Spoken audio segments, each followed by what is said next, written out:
The Holy Gospel according to St. Mark, the 10th chapter. Glory to you, O Lord.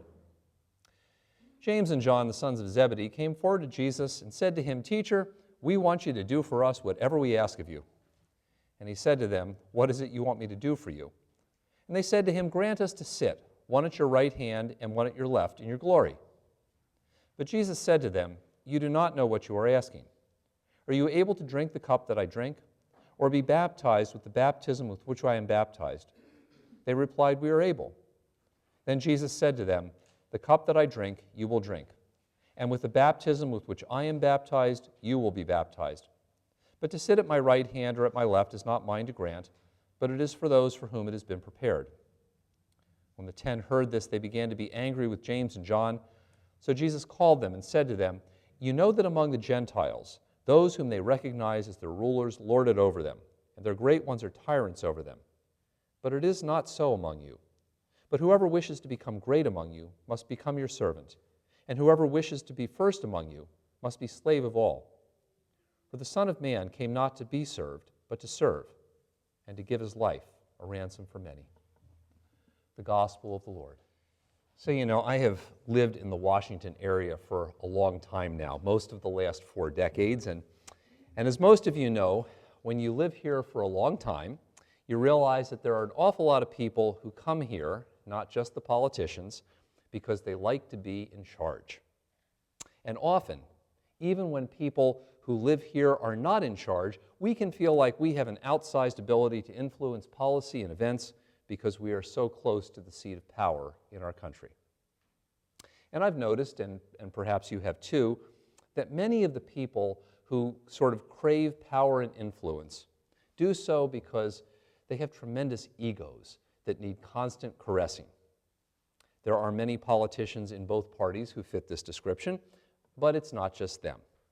Many of us have had bosses or people we work with who seem to need to be in charge of something primarily for ego needs. They just need to feel like they are in charge, and they need to be told how great they are. And sometimes the people who seek power or influence do so because they really have a need to impose their will on other people. And again, while there are politicians of both parties who fit this description, you've probably also worked with people who just need to make people do it their way. It just has to be done my way. And sometimes the people who crave sort of influence and power are people who really, they don't know what to do with themselves if they are not in charge of something. Over the years, there have been many politicians of both parties, and sometimes I feel sorry for them because even when they clearly need to retire, they just can't give it up until the office is literally pried from their cold, dead hands. And indeed, there are lots of regular people who, as we say, flunk retirement because they just don't know what to do with themselves when they are not in charge of something anymore. And so whenever we read this story about James and John coming to Jesus and asking to sit at his left hand and his right hand, which is the way you describe being in charge and being at the seat of power, it is easy to imagine that James and John were 2 of these power-obsessed people that we have around us all the time. Perhaps James and John had the biggest egos in the group and needed Jesus to affirm them. Perhaps James and John, after hearing the stuff about Jesus going and dying and suffering, because this is what Jesus has been doing for the last couple of chapters, maybe they figured that if they were seated at Jesus' right and left hand, maybe they could influence Jesus and the way things were going to happen, and maybe it wouldn't just go down that way if they had the power to change it. Or perhaps James and John simply didn't know what to do with themselves as ordinary disciples if they weren't somehow in charge of telling the group what to do. I don't know. All of these things are possible, and of course none of these possibilities are mutually exclusive. But there is another possibility as well. One of the reasons that people seek to be in charge, or they seek positions of power and responsibility, is that deep down they're seeking meaning and purpose. They want to feel like they can make a difference, and they want to know that they've influenced events and people in a positive way. And, those are good things. If you use whatever position you have in such a way that it gives meaning and purpose to your life, you're probably doing something right. If you're seeking to make a difference in a positive way, not just for yourself, but for others, that also is a good thing. And if you've been able to influence events and people in ways that bring more beauty and joy and love to the world, that is also worth doing. And that's why Jesus actually here affirms the idea of being first. If you want to be first, okay, says Jesus, that's great. But Jesus contrasts what being first means in his community with what it so often means in places like Washington.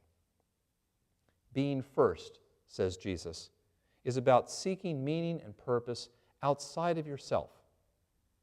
One of the groups that Jesus talks about then is tyrants. And characteristic of tyrants is that they're self-absorbed. And fundamentally, this means that they're looking to themselves as the ultimate reality. And while we often look down on such people, it's also the case that often the world around us tells us that we should seek to be more fully in touch with ourselves and with our own truths. And I get it. I understand that sometimes we don't really understand ourselves and we should actually ask ourselves tough questions. But often that means that we are encouraged to find ultimate meaning and purpose inside of us. And when the ultimate meaning of our lives is found by looking deep within us, it means that we are the center, that each one of us is ultimately God for ourselves. And people generally don't find meaning and purpose by looking deep within themselves. They find meaning and purpose by looking to their neighbors, by looking at how they can connect with God, how they can connect with their community, by how they can connect with things that give meaning and life and health to people besides themselves.